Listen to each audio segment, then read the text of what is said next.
On va aborder les dosages conductimétriques.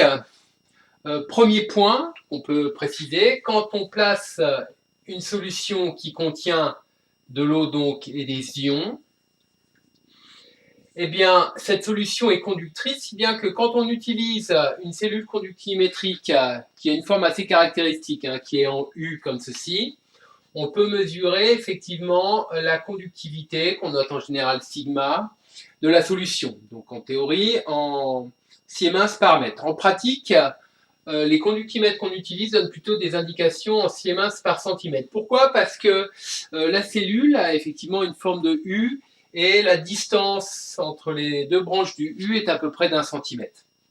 En fait, on applique une tension entre ces deux parties et étant donné que la solution est conductrice, on mesure un courant et mesurer le courant, ça revient à un facteur près à mesurer la conductance et la conductance est proportionnelle, le facteur de proportionnalité étant lié à la géométrie de la cellule, à la conductivité.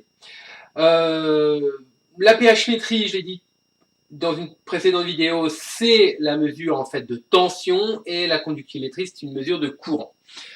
On applique tout simplement la loi d'Ohm en fait, en mesurant la conductance qui est l'inverse de la résistance du volume d'électrolytes compris entre les deux armatures de la cellule.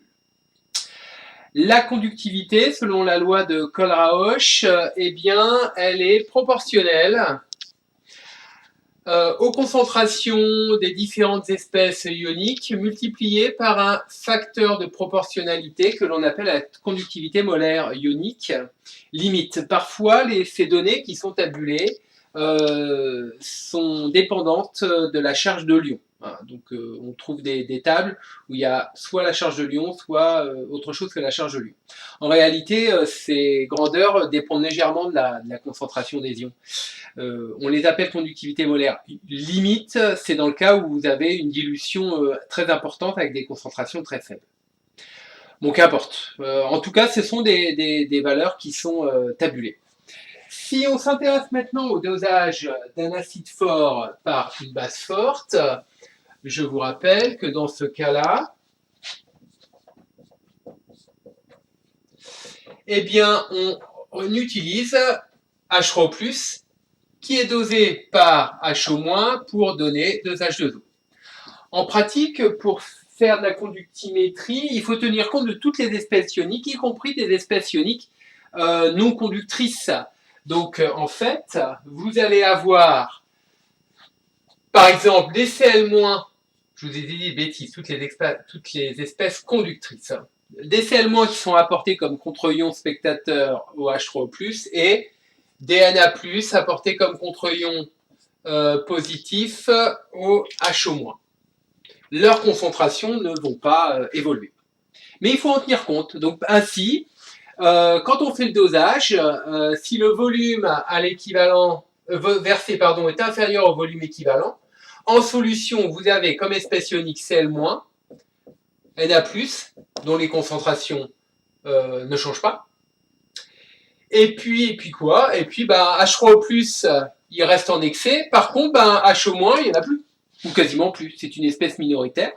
On ne va pas en tenir compte. Ainsi, on pourra écrire que la conductivité, c'est lambda Cl-, fois la concentration en Cl-, plus lambda Na+, fois la concentration en Na+, plus lambda H3O+, fois la concentration en H3O+.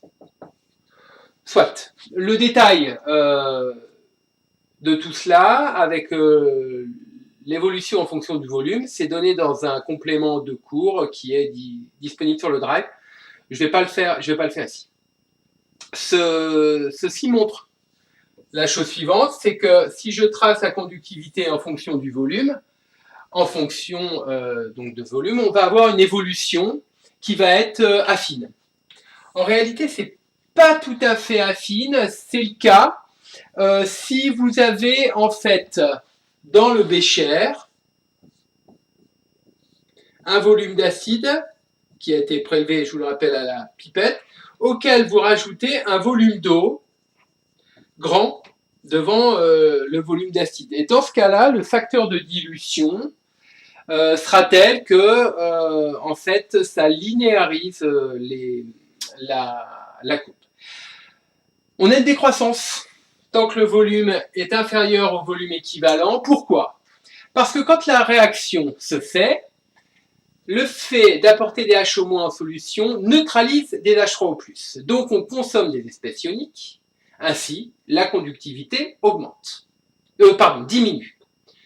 Mais il y a un contre-argument en fait, c'est qu'en apportant des H-, vous apportez des espèces ioniques à la solution. Donc la conductivité augmente. J'ai donc deux arguments contradictoires. Lequel l'emporte? Tout simplement, le premier, parce que H3O+, est l'espèce la plus conductrice possible. Donc quand on consomme des H3O+, la chute de conductivité est beaucoup plus importante que celle qui correspond à une augmentation de conductivité liée à l'apport de Na+. En conséquence, dans un premier temps, on a effectivement une décroissance de la conductivité. Après l'équivalence, il n'y a plus d'H3+, il y a des Cl-, dont la concentration ne change pas, et puis vous apportez des H- qui ne vont pas réagir, qui sont très conducteurs, et vous apportez des Na+, qui sont également conducteurs. Conclusion, après l'équivalence, vous avez une croissance. En fait, la rupture de pente va nous permettre d'obtenir le volume équivalent. C'est tout simplement effectivement la rupture de pente. On n'a pas besoin d'avoir beaucoup de détails sur ce qui se passe ici. Contrairement à ce qui se passe en pH-métrie ou autour du saut de pH, il faut que ce soit très précis. Là, ce n'est pas nécessaire parce qu'il suffit d'avoir des droites et de déterminer l'intersection des droites. Voilà, tout simplement. Comme on n'a pas forcément besoin d'avoir des points très rapprochés. En fait, à cause de la dilution, quand le volume de soude commence à être important, ce qu'on constate, c'est qu'on a en fait quelque chose qui s'arrondit un petit peu comme ceci. On parle de courbe en queue d'aronde. Hein.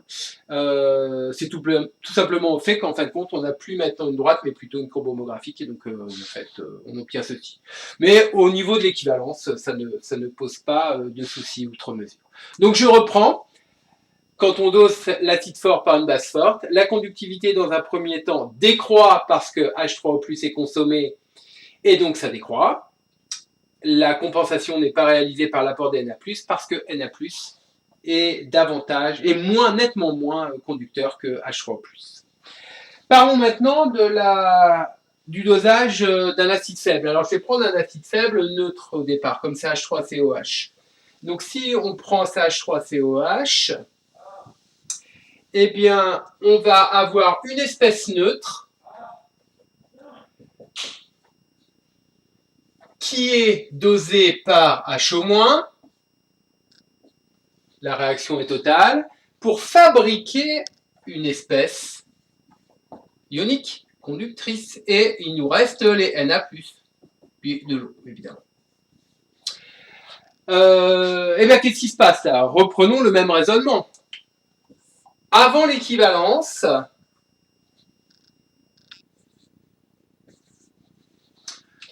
on consomme CH3COH, qui est neutre, donc qui ne contribue pas à la conductivité. Mais on apporte des Na+, à la solution, donc la conductivité à cause des Na+, augmente. Et on fabrique des CH3CO-. Donc il y a de plus en plus de CH3CO- en solution, conducteur, donc forcément la conductivité augmente. Après l'équivalence, on est au maximum pour CH3CO-, donc pour la conductivité en CH3CO-. On rajoute des Na+, donc la conductivité augmente. Et on rajoute des H- qui ne réagissent plus. En conséquence, la conductivité augmente d'autant plus.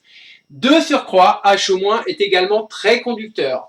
Par décroissance de conductivité, c'est H3O+ le plus conducteur, ensuite H-, et loin derrière, effectivement, les autres espèces ioniques. Ce qui fait que vous avez à nouveau une rupture de pente, mais cette fois-ci avec deux pentes croissantes. Voilà ce que vous obtenez. V qui est comme ceci. Petit commentaire d'ailleurs, la grandeur qui est ici, le sigma à l'équivalent, ça ne sert à rien. Donc on ne l'exploite jamais. Par contre, une petite chose qui peut être exploitée, c'est effectivement, vous regarderez le document mis sur le drive. Quand on fait les modélisations théoriques, on se rend compte que les pentes dépendent des conductivités molaires ioniques qui sont des espèces qu'on est susceptible de qualifier de constantes thermodynamiques. Donc l'exploitation des pentes permet de remonter aux conductivités molaires ioniques. Ainsi, un deuxième objectif de dosage permettant de déterminer des conductivités molaires ioniques, donc des constantes thermodynamiques, peut être envisagé. C'est en général pas très très bon hein, comme méthode, il y a une forte incertitude. C'est tout pour les dosages conductimétriques.